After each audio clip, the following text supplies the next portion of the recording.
Alcola, brothers and sisters. Welcome to AquaBrain TV. On this show, we chat drum and bass with RSKey, coming to us from the Seattle area. You can find RSKey at RSKey DNB on Facebook. That's RSKey DNB on Facebook. Ryan, RSKey, it's been a long time, man. How are you? I'm doing well, dude. How are you? Good. You in Seattle? Yeah, yep, Seattle, North Seattle right now. Nice. How's the weather out there? Oh man, it's kind of like spring weather actually. It's rainy and sunny and rainy and sunny, but it's been pretty cold too. So yeah, temperatures definitely dropped here. Yeah. You're in Montana, right? No, I'm in Boise. Okay. Cool. Idaho. Yeah, dude. So you got you've been doing some live streams. Yeah. Yep. Doing Twitch TV with DNB Tuesdays out of Seattle. They've got the world's longest weekly running drum and bass show. It's been going on since '99. Wow. Yeah. It's pretty dope. Every Tuesday. So, and then that's on Twitch. Yeah. And we'll link that in the description for you guys. Yeah. So how'd you get into drum and bass? Gosh, I don't know. I think it all started way back in the day with some of that those old school like power chord riffs from like Nirvana and Green Day, and then like the gangster rap with the deep dark bass, and then all of a sudden, I was listening to Fatboy Slim, blah blah blah, and then I started going to parties and getting exposed to all sorts of different electronic music, and then drum and bass has kind of its own little arena, if you will, because of its tempo and the style of music. And so it kind of it was one of those things where it just felt right, so it's taken a long time for the music to kind of come around. It was a lot of it was kind of boring for a while, but now with the different technologies and everything being digital, it's become much more satisfying for me. There's a lot of better sounds, and it's not so instrumental, and it's much better these days, in my opinion, than it used to be. That doesn't mean that everybody will like it just because I think it's better, but right. In my own opinion, because that's what I like, I've been much more satisfied with it overall in general in the past few years. So yeah, and US is starting to do some more production. It used to all be all of it was in the UK, and then it started getting into kind of the East Bloc and Russia. And then you had some producers over here, but now they're starting to really come up and be able to make a name for themselves in the US. So it's been pretty cool to watch. Now, is that do you usually put together your own? Is it fairly unique? Or I'm not super familiar with how electronic DJs work. Is that, can you explain that? It's basically the same as vinyl DJing, except what you're using is digital tracks. So you still load them on your player. You still have your platter that acts like a turntable in a way, and you just use that to slow up or speed down the record or the track. And it's kind of the same. You got your mixer, and so you got your players that play one track at a time. And then lately I've been starting to use 3 players, which makes things a lot more satisfying to the ear. But yeah, in general, I mean, what's that? Yeah, dynamic. A little more dynamic.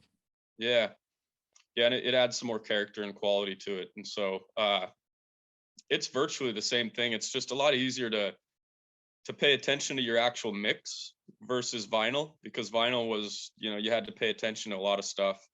There was no BPM counter back in the vinyl days. I mean, some of the mixers would have it if you had it plugged in right, but I never had anything like that. So you never actually knew what BPM you were mixing at.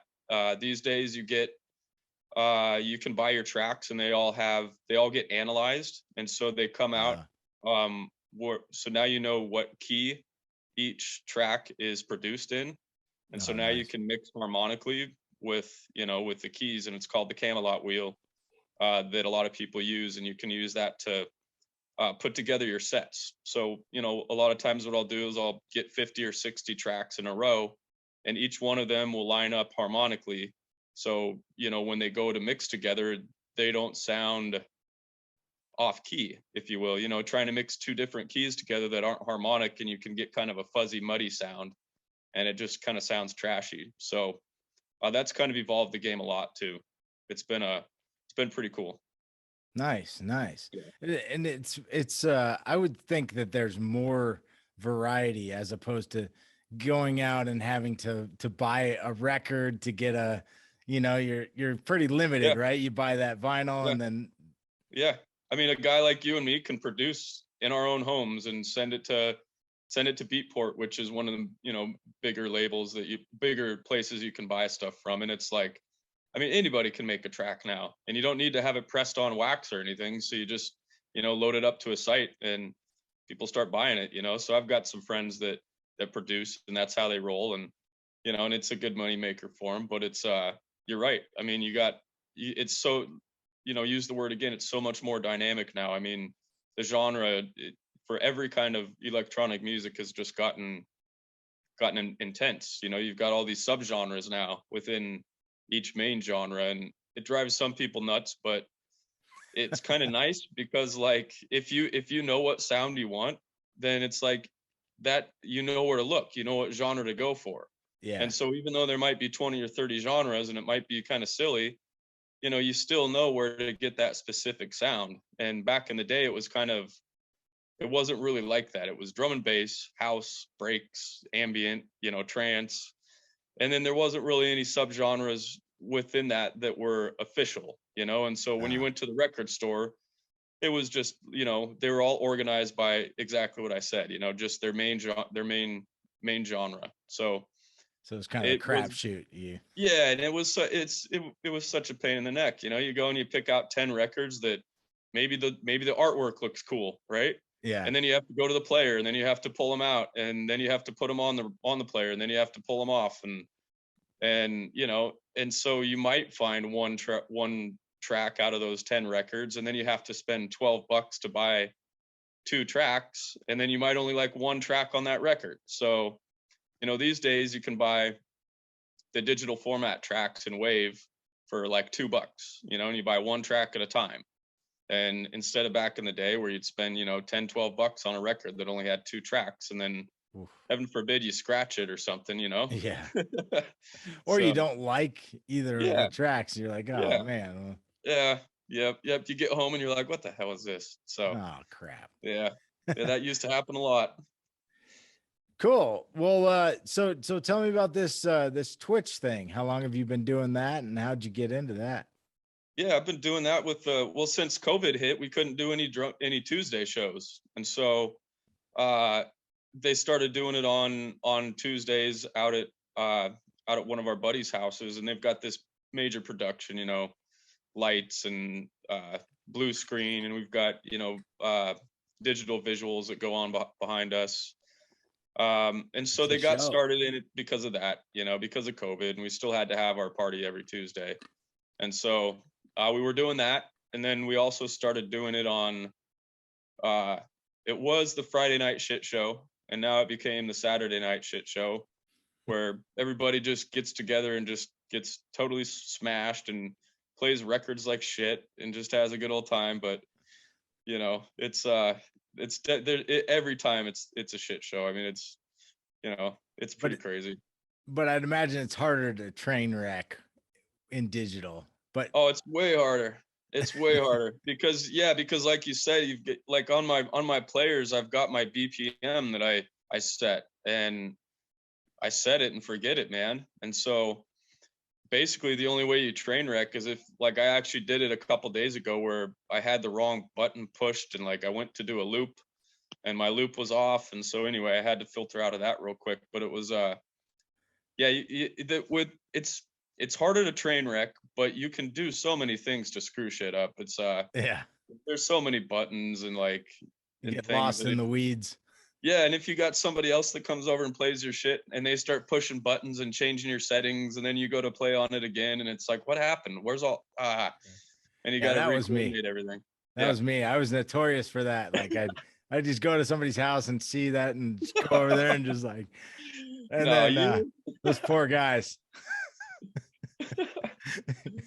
I can only imagine that, man. Oh, geez. Man, yeah, we went to a couple parties back in the day. Yeah. That was like the 1 week I was a raver, I think. Yeah. I was a raver for a week. Oh, oh man, it was so Uh, much different back then. it's so It's so funny. crazy. It's funny because I forget who I was talking to. I ran into somebody who was like, "Oh yeah, I used to be a DJ at this place in kind of like, what was it, West Seattle, not West Seattle, but like Georgetown or West Yeah. Seattle. I don't, it was the one place we went to. I think we went there 2 weekends in a row. I was like I said, Yeah. it was a long week, but Nah. um, Yeah. but I forget what that place was called, but I think it was yeah, NAF. NAF. Yeah, off Marginal Way. No, it was like, I remember I think there was train tracks or something, and it Yeah, was that like might have been Studio up B, Club FX. up against the hill, and it was like a concrete building. That's all I remember. Okay. But anyway, I'm sure they probably don't have parties there anymore, but No, I think that'll they don't. died out. We're getting up there in age. Yeah. We don't look it. Yeah, Though. well, all the parties now, I mean, it's like, it's so different. It's not an underground anymore, and it's like, it's not a subculture anymore. It's a big thing, you know. You go to most of these higher Like end clubs. Forest or whatever, right? Well, yeah, those are fun too. Forest or something. Yeah, the Lost Forest is where I was at, but like the EDM is basically in all the clubs right now. If you're trying to go and hang out, it's yeah, you have your hip hop and stuff, but places like, some of the higher end clubs that I didn't really frequent, I went to a couple times, but yeah, they all had the EDM DJs, but it was all, the house music and stuff like that. And so that's, it's very commercial. It's very it's a lot more widely accepted, the house music, than the drum and bass, which is fine. I don't care. Kind of like it that way. Yeah. So what's the what would be like so I've gotten really into dub and yeah. What was that? Yeah. I guess my phone decided it was gonna. Nice. All right. Well, yeah, so I've gotten really into old dub and dub reggae and stuff like that. So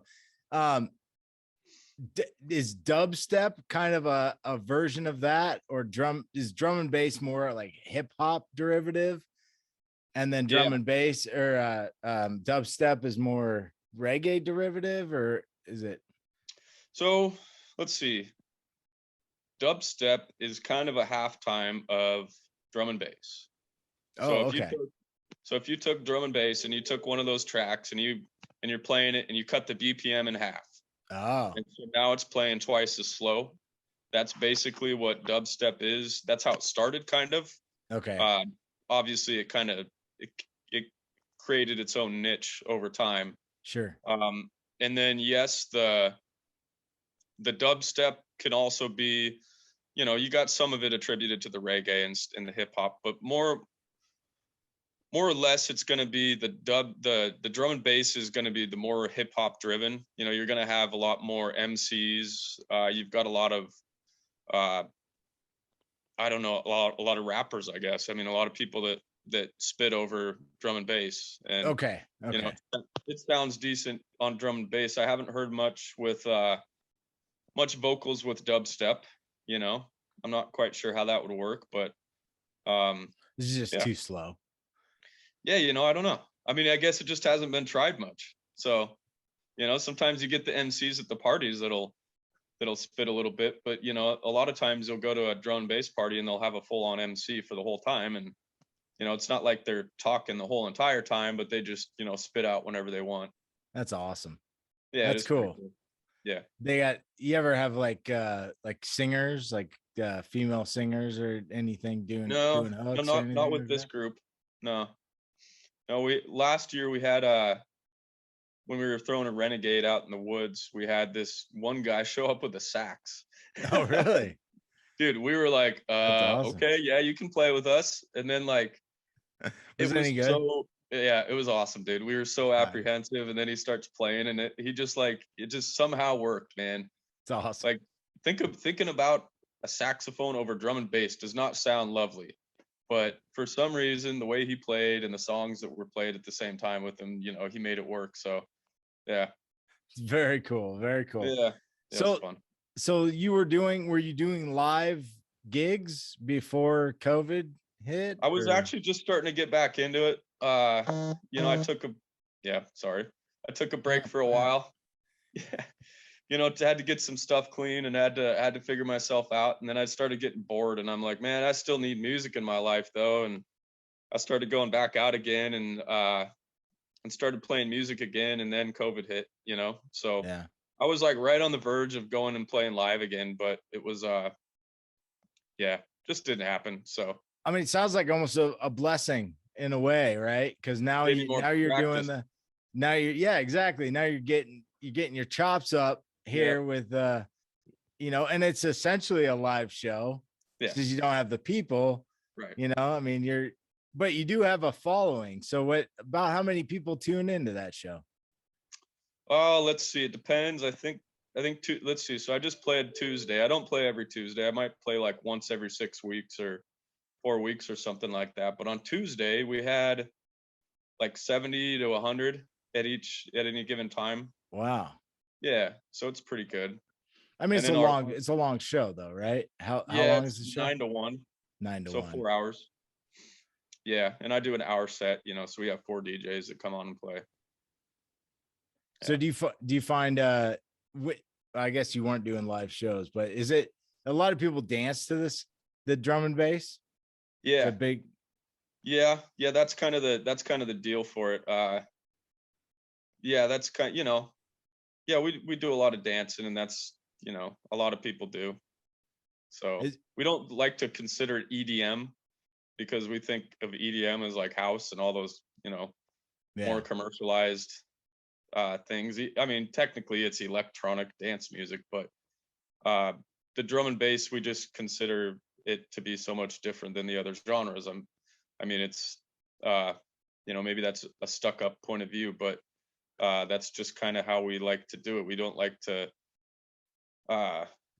be associated with some of the other crowds in Seattle. You know what I mean? Gotcha. So yeah. So when they start letting you get back out there and do stuff, I don't know if they have or not in Seattle, but are you planning on going out? Are you planning on doing some live gigs? And I've done a few of them. Like last year we were doing the Renegades up in the woods that we'd have a few hundred people up there, and it was pretty rad. And then I did let's see, what did I do this year? I did another festival in like July, and then I played at the Gorge like a month ago. What? And then I played at this other club like the week before that, just for like a half an hour just to close out. So it's I'll be going out, but it's even within drum and bass, like I said, there's these genres, and the genre that I happen to love is not very popular in the US.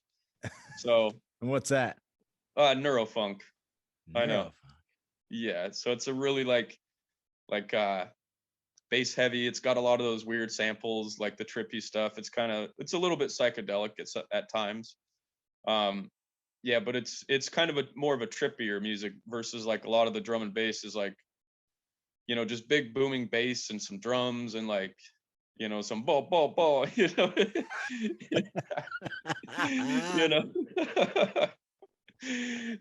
you got the sirens every once in a while and the foghorns. And and so my stuff doesn't really have too much of that. I know, like I said,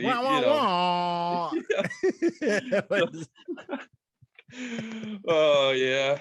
So it's the stuff I play is actually really heavy and really popular in Europe. Like that's kind of their That's one of their big things. Like they'll have weekend festivals of just neurofunk, you know? And it's well, I can't say that. They'll have weekend festivals where they have like stages devoted to just neurofunk, you know?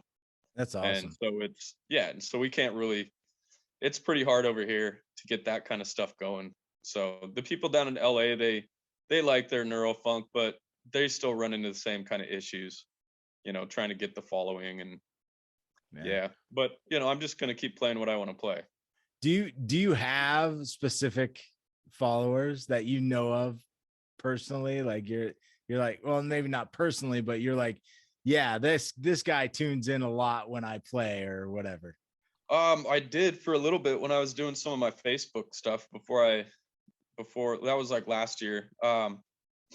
But now it's like it's really weird because we're all kind of a community, right? So the DJs, the dancers, like we're all just friends. You know, we all just know each other. So it's no, there's no, you know, hierarchy necessarily. And that's kind of how it, you know, the way it used to be was a little bit different. You know, it was kind of like the DJs were always separate from the rest of the crew, you know, Yeah. and they kind of liked it like that, I think. So, but yeah, now it's a lot different. So it's hard to tell whether or not the European fans are your fans. Yeah, yeah, it can be for sure. Yeah. So what is what's the goal? What's the goal for Risky? Oh man, just to I don't know. I gotta play out a few more times, that's for sure, before I can be Have goals. yeah, you The know, goal is to I don't play know. out a couple more Yeah, just times and then have a goal. yeah, and then maybe just quit. I don't know. No, I don't know, man. It's like it seems like I'm always picking up new hobbies every couple of years, but I think this one's gonna stick because I like the people that I'm with. You know, like I tried getting into cars, and I'm still into cars, but I was doing like Audi Club and doing track days and stuff like that. But the people were just, they were, most of them were like, I got my big 6-figure job and I'm driving 4 cars, and and so I couldn't really relate to those people. You know, it was hard. It was like, well, it's nice to have you as inspirations, but like, even though I have inspirations, it doesn't do much for me, because I'm like, yeah, I see what people can do, but that's not necessarily what I want to do. And so it just gets discouraging sometimes, so And this seems like a kind of a supportive group yeah. that you found yourself in. It's Oh yeah. like, hey, check this track out or check this Yeah. move out or whatever. And it's do you I said move. Are there certain moves? Some people have them. I mean, there's certain moves, like that have names that people practice, but I can't do them. And there's certain kinds of dancing styles out there. You got your footwork and your grooving and just your renegade style. But it's for the most part, people just go out there and just bounce around and look like monkeys sometimes. What about DJing? Are there any tricks or Yeah, the um, backspin is pretty popular. So what you do there is, like, the track that you're pulling off, you'll have one track playing, and then you'll push stop on that track that you're going to pull out, and then you just spin it backwards, and so now it goes bloop, bloop, bloop, bloop, bloop, and then you cut it out. So, and that was something you couldn't really do on vinyl. it I a mean, you lot could, harder, right? yeah, and it was, you always risk damaging the record or the Or needle or something. needle, yeah. Yeah, So a little bit easier to do that, huh? With just a bit. on Yeah, digital. yeah. Well, There's some cool cool. stuff for sure. Cool, man. Well, it's been great talking to you, Yeah, Ryan. bud. Risky. Check him Yeah. out. Check him out on Twitch. What's the best way for folks to get you? Facebook, Oh, let's see. Yeah, Instagram. Facebook. Yeah, I'm not into SoundCloud much right now. I'm just kind of trying to I'm staying pretty low key. I've got a job, and I'm just kind of I'm trying to balance everything, right? And so a lot of my friends are Life. pretty hardcore into it, and they've got hats and logos and websites and stuff and stickers. And that's really cool, dude. That is awesome, but I'm not there yet. That's not what I'm doing right now in life. So definitely Facebook. RSKey DNB DJ, you know, and then there's Drum and Bass Tuesdays Seattle. You know, those are kind of the two spots that I'm affiliated with. Well, cool, man. Hey, the couple times I've caught you on Twitch, man, it's been great to see you out there, and I like that. I like the neurofunk style that you got. It's a little bit from my point of view, a little refreshing. Yeah, good. Yep. Yeah, it gets a little aggressive too, which can push people away, but that's what I love about it, man. It's like, it's literally like one step away from being like hardcore sometimes. You know, you just, in some of my tracks I do throw down are really, really pretty heavy. And it's like, you just want to start a mosh pit. So yeah, I mean, I could see you out at some nightclubs. Yeah. Bonus questions. Okay. All right. So what is a skill that you want to learn, but you haven't yet?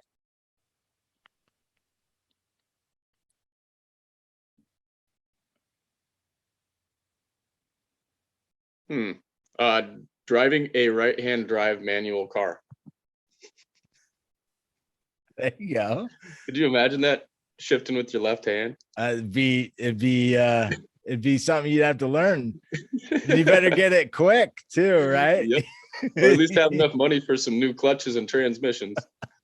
All right. Okay. If you were living in a tribe community, what would you offer? Music. All right. Get myself a couple bongos. Yeah. What key components would you expect the members of the tribe to contribute? Maybe like the top 3. Drugs, alcohol, and women.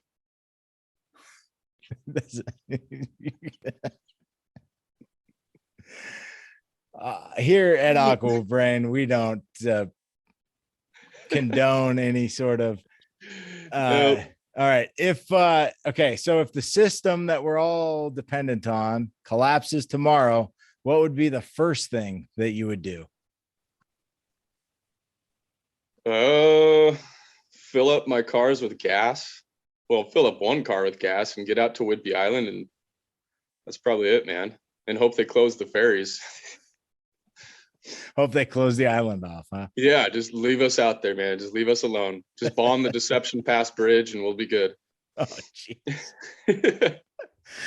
Hey, RSKey, this has been awesome. Thanks for joining me on AquaBrain TV, dude. For sure, homie. Thanks for joining us on AquaBrain TV. Subscribe, check this video out. We think you'll like it.